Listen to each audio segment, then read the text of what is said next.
નર્મદા જિલ્લાના કેવડિયા તાલુકામાં statue of unity ખાતે તંત્ર દ્વારા મોટા પ્રમાણમાં ડિમોલેશનની કામગીરી હાથ ધરી છે, જેમાં આદિવાસી સમાજના મોટા પ્રમાણમાં જે મકાનો અને ત્યાં દુકાનો આવેલી હતી તે મકાનો દુકાનો ડિમોલાઇઝ કરી દેવામાં આવતા આદિવાસી સમાજમાં ભારે આક્રોશ જોવા મળી રહ્યો છે. અને આ મામલાના સંદર્ભમાં આજે આમ આદમી પાર્ટીના ડેડિયાપાડાના ધારાસભ્ય ચૈતર વસાવા છે તે પીડિતો વચ્ચે પહોંચ્યા હતા. તેમણે શું હુંકાર ભર્યો છે, વિગતે વાત કરીએ.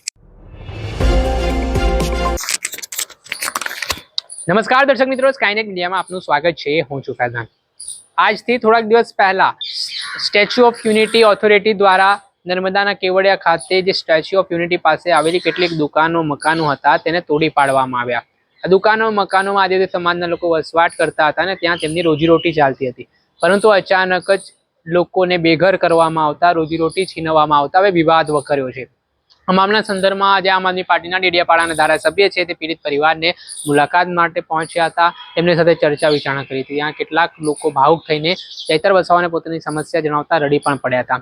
હાલ તે પરિસ્થિતિનું નિર્માણ થયું છે તે મામલે આમ આદમી પાર્ટીના ડેડિયાપાડાના ધારાસભ્ય ચૈતર વસાવાએ પોલીસ તેમજ સરકાર સામે આકરા પ્રહારો કર્યા છે. આટલું બધું અહીંયા થઈ ગયેલું છે એટલે હજુ પણ દબાયેલા ને ગભરાયેલા અવાજ નહીં કાઢો. બરાબર છે.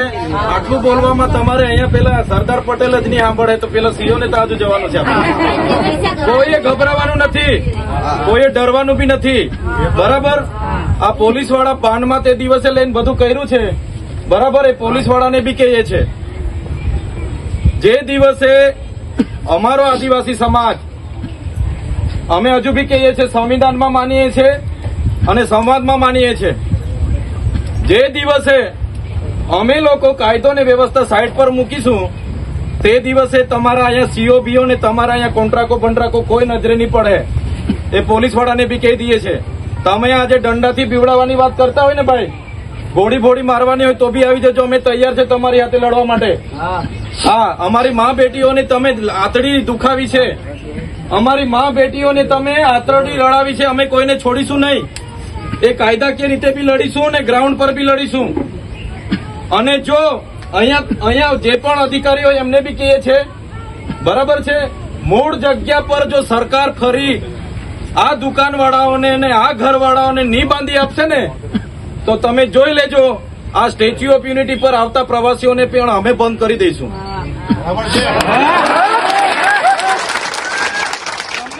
કેમ છું ભાઈ? દુઃખની વાત છે. તાળીઓ, તમારી તાળીઓ સાંભળવા હું નથી આવ્યો આટલે દૂરથી. બરાબર છે. એટલે તાળીઓને હોહા કરવા માટે, બરાબર, અહીંયા શોબાજી કરવા માટે અમે નથી આવ્યા. એટલે શાંતિથી સાંભળો. જો આ લોકો તમારા ઝૂંપડા અહીંયા નહીં બાંધશે ને તો તમે તૈયાર થઈ જાઓ. આપણા ભોગે ડેમ બન્યો છે, આપણી જમીનો ગયેલી છે. બરાબર. આપણા બાપ દાદાઓ અહીંયા મરીને ગુજરી ગયા. એ પાણી આખા ગુજરાતમાં જાય છે. આપણને નથી વળતર મળ્યું, નથી પાણી મળ્યું, નથી ઘર મળ્યું, નથી જમીન મળી, નથી નોકરી મળી. એટલે આ સરકાર જો આવી રીતના દાદાગીરી કરીને જો તમને અહીંયા ખદેડવાની વાત કરતી હોય ને, એ નર્મદા કેનાલ બંધ કરાવી દઈશું. નર્મદા કેનાલ બંધ કરાવવું છે કે નથી કરાવવું? કરાવી દઈશું. તો એમને ખબર પડશે. નર્મદાના નામે ચૂંટણીઓ લડે છે, નર્મદાના નામે વાહવાહી લૂંટે છે, નર્મદાના નામે સરકારો બનાવે છે. તો અમારા લોકોએ જમીનો આપીને શું ગુનો કર્યો છે? તમે ભાઈ જમીનો આપીને, તમારા બાપ દાદાએ જમીનો આપી એટલે તમે ગુનો કર્યો છે? તો કેમ આટલી બધી દાદાગીરી, આટલી બધી હેરાનગતિ આપણી સાથે કરે છે? કેમ આટલી બધી ધમકી અમારી મા બેટીઓને રાતે ઉચકીને પોલીસના હવાલે કરે છે? એટલે તમે તૈયાર થઈ જાઓ. અમે તૈયાર જ છે. બરાબર છે. કોઈના બાપથી બીવાની જરૂર નથી. એમના બાપની આ જમીનો નથી.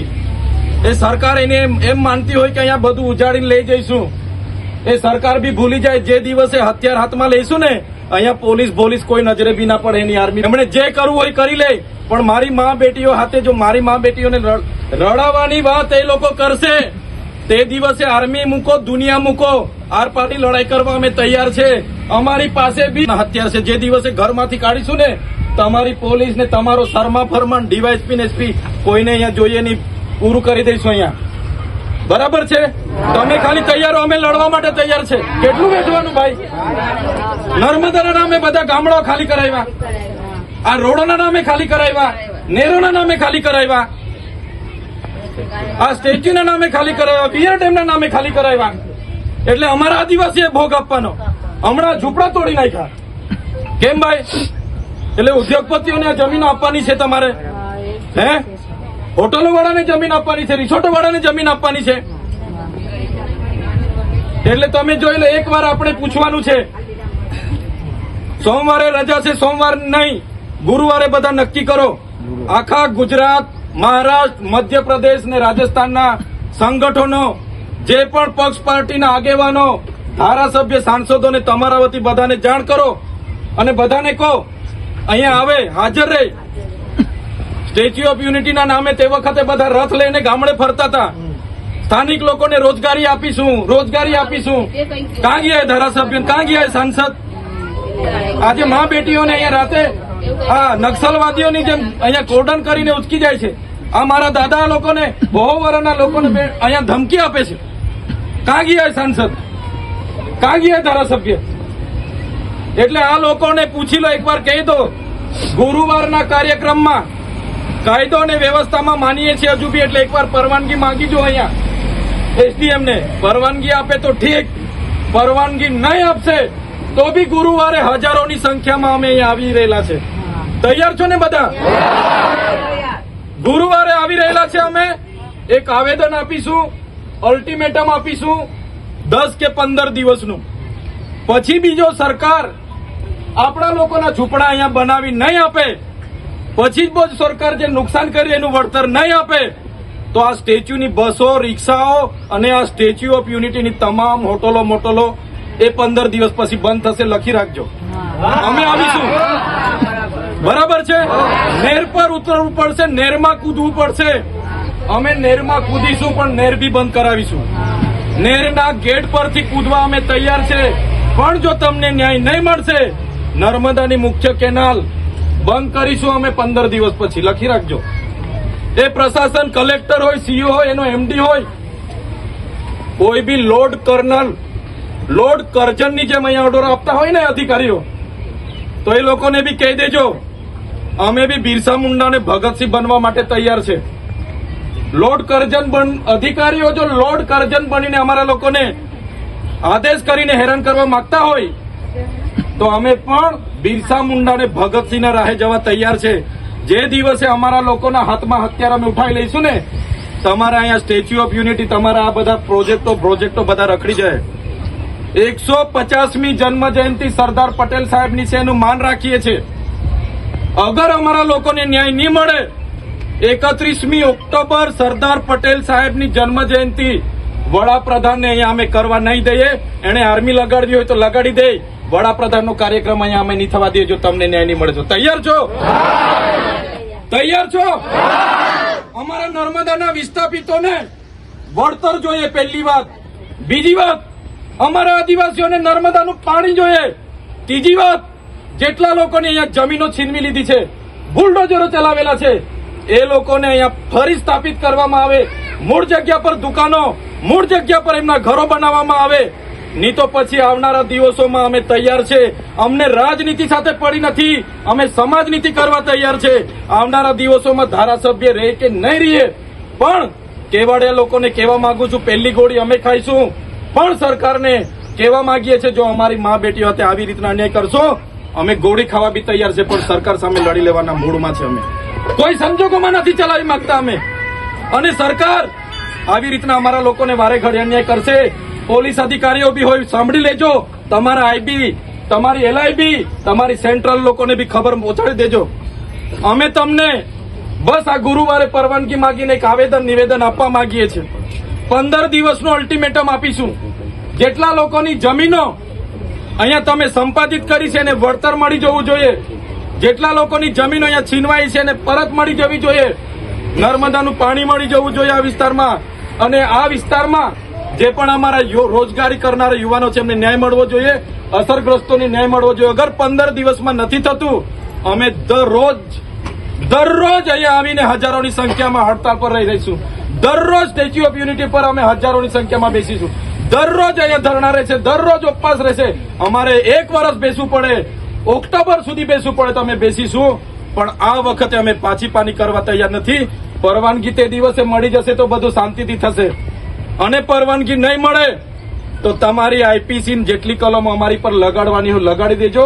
અમે આવવાના છે, કાર્યક્રમ અહીંયા થવાનો છે. તૈયાર છો બધા? આ છેલ્લી લડાઈ છે.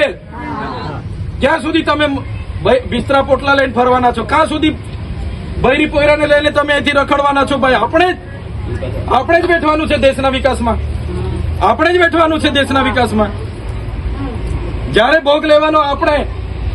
એટલે હવે હું ચલાવવા માંગવાનું નથી.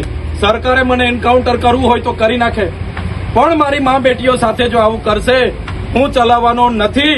મારી સાથે તમે રહેજો, મારી સાથે કોઈ રહેશે કે નહીં રહેશે, તમામ આગેવાનો રહેજો અને લડીશું. દિન 15 પછી પણ ન્યાય નહીં મળશે. અહીંયા આંદોલનો ચાલુ રહેશે. સ્ટેચ્યુ ઓફ યુનિટી પ્રવાસીઓને પણ અપીલ કરીશું, અમારા ભોગે અમારા આંસુએ તમે અહીંયા નહીં આવતા. દેશ વિદેશના પ્રવાસીઓને પણ અપીલ કરીશું. આદિવાસી સમાજ આખો ટ્રેડ કરીશું. સ્ટેચ્યુ ઓફ યુનિટી પર કોઈ નહીં જોઈએ નહીં. અમારા ભોગે અહીંયા કોઈ જલસા કરવા આવવાના નહીં. પ્રવાસીઓને પણ અપીલ કરીશું.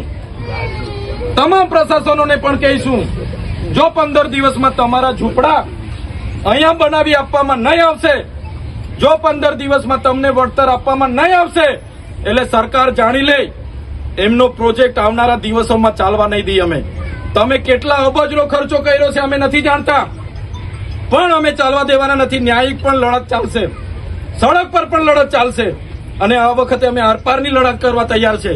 અને અમે સરકારને આવનારા દિવસોમાં તમે જોઈ લેજો, આવનારા દિવસોમાં જો સરકાર આવી રીતના અમારી મા બેટીઓને, મારા આગેવાનો, મારા બુજુર્ગો હાથે કરશે તો આવનારા દિવસોમાં 29મું રાજ્ય મેં આજે પણ છાતી ઠોકીને કેમ છું, 10 વર્ષ લાગે કે 5 વર્ષ બનાવીને રહીશું અને એની રાજધાની કેવડિયા બનાવીશું. અને આપણા લોકો અહીંયા રાજ કરશે. જેટલા પણ બહારના અહીંયા બની બેસેલા છે હોટલો રાખીને આપણી જમીનો પર, આવનારા દિવસોમાં એનો કબજો લેવા તમે તૈયાર રહેજો. અમે બેઠા છે લડવા માટે. બધી રીતે લડત તૈયાર રાખજો. એટલે સાથીઓ, આજે અમે આવ્યા છે તે દિવસે અમને પહોંચાયું નથી, અમને દુઃખ છે. અમને ખબર નહોતી, 10 વાગે ખબર પડી, બીજા કાર્યક્રમોમાં હતા. પણ ગુરુવારે 22 તારીખે સરકાર પર પરવાનગી માંગીએ છે. શાંતિ સુલેથી રેલી કરીને સીઓને આવેદન આપીશું અને આપણી જે દુકાનો તોડી છે ત્યાં દુકાનો ફરી બને, જે નુકસાન થયું છે એનું વળતર મળે, એ આપણી માંગણી રહેશે. જો પ્રશાસન એમાં સહકાર નહીં આપશે તો 15 દિવસ પછી સંવાદ અને સંવિધાન સાઈડ પર રહેશે અને જે અધિકારીઓ હશે એમની સામે આરપારની લડાઈ થશે. તૈયાર છો બધા? તૈયાર છો ને બધા? બસ તમે સાથે રહેજો, અમે આગળ રહીશું. પહેલી લાકડી અમે ખાઈશું અને સરકારે જો ગોલી મારવી હશે, પહેલી ગોલી અમે ખાવા તૈયાર છે. પણ મારી મા બેટીઓ સાથે કાયમનો અત્યાચાર હવે સહેવો નથી. બંધ હવે. એટલે તમે તું આગે बढ़ो, ચૈતનભાઈ તું આગે बढ़ो. જય આદિવાસી, જય જોહાર. હજુ તો મીડિયા વાળાને આવવા નહીં દેતા, રોક્યા છે બધાના ફોન.